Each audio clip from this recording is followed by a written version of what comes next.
잠자는 사자의 코털을 건드린 걸까요?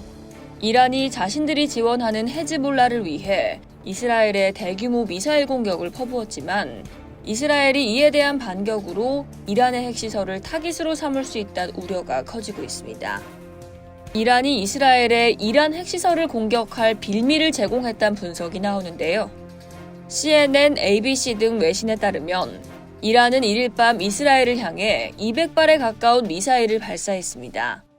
지난 4월 드론과 미사일로 공격을 가한 지 5개월여 만에 대규모 공격입니다.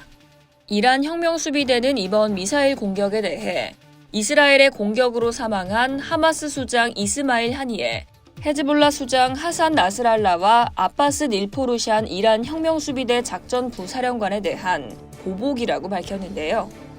그러면서 이스라엘에 추가 보복이 없으면 이걸로 공격을 끝내겠다고 덧붙였습니다. 아바스 아라그치 이란 외무장관은 가자지구 휴전을 위한 여지를 마련하기 위해 엄청난 자제력을 발휘한 끝에 이런 조치를 취한 것이라고 강조했습니다. 하지만 이스라엘은 잠자코 있을 생각이 없어 보입니다. 이란의 미사일을 대부분 방공망으로 막아낸 이스라엘은 이란에 대해 보복 공격을 선언한 상황인데요. 이스라엘군 대변인 다니엘 하가리 소장은 우리는 계획이 있으며 우리가 결정하는 장소와 시간에 작전을 펼칠 것이라고 말해 보복에 나설 것임을 예고했습니다. 일부 전문가들은 이란이 이스라엘에 추가 공격을 가하면 이란의 핵시설을 공격할 수도 있다고 예상하고 있습니다.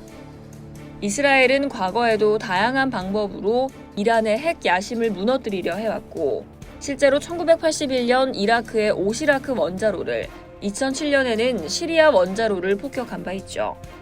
국제원자력기구의 지난 2월 발표에 따르면 이란은 2주 안에 핵폭탄으로 만들 수 있는 순도 60%의 우라늄을 계속 농축하고 있습니다. 따라서 이스라엘이 이란 핵시설을 타격하더라도 이란 핵개발에 반대해온 서방 국가들과 동맹국들이 반발하지 않을 것이란 관측이 제기됩니다.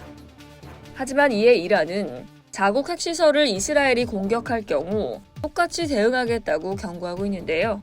이란 혁명수비대의 핵 안보 책임자인 아마드 하그탈랍 사령관은 18일 이란 타스님 통신과의 인터뷰에서 이스라엘이 우리 핵시설을 공격한다면 반드시 반격하겠다고 말했습니다.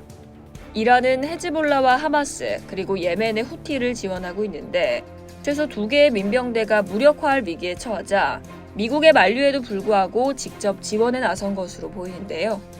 전면전 분위기가 짙어지는 중동의 정세는 이제 이스라엘의 최대 동맹인 미국이 이란에 대해 어떤 대응을 취할 것이냐에 집중되고 있습니다. 백악관 고위 관계자는 미국이 이스라엘을 방어하는 데 도움을 주겠다며 이스라엘에 대한 직접 공격은 이란의 심각한 결과를 초래할 것이라고 경고했죠. 미국이 이스라엘의 보복 공격 자제를 촉구하자 이스라엘의 대응은 아직 뚜렷하게 나타나지 않고 있습니다. 당초 이스라엘은 이란의 직접 공격을 받을 경우 이란 핵시설과 공군기지에 보복 공격을 할 것이라고 전해졌습니다. 이상 월드디펜스였습니다.